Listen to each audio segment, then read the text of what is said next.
In today's video, I'm going to teach you how to delete a contact in Outlook. If you need to clean up your contact list and remove someone you no longer want saved, Outlook makes the process quick and straightforward. I'll walk you through it clearly so you can follow along without any confusion.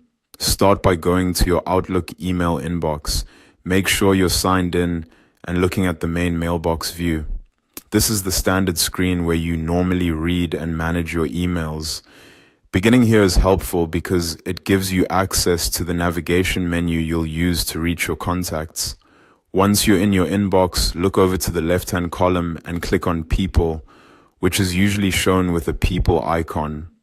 This takes you away from your email messages and into the section where Outlook stores your saved contacts.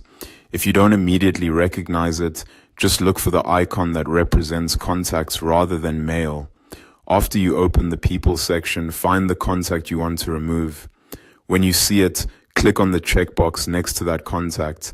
This selects the entry and tells Outlook which contact you want to take action on. Be careful here to choose the correct contact, especially if you have several entries with similar names. Taking an extra second to confirm can help you avoid deleting the wrong one. With the contact selected, go to the row of options above and click Delete.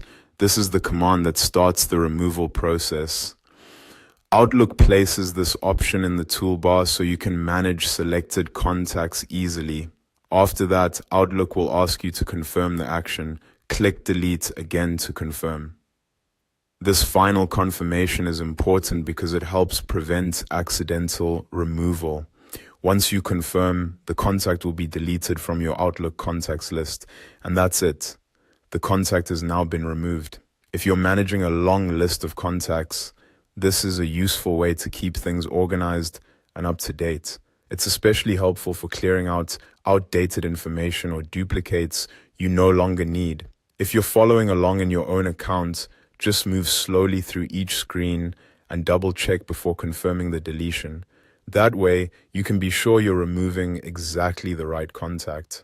Thanks for watching, and I hope this helped you quickly and easily learn how to delete a contact in Outlook.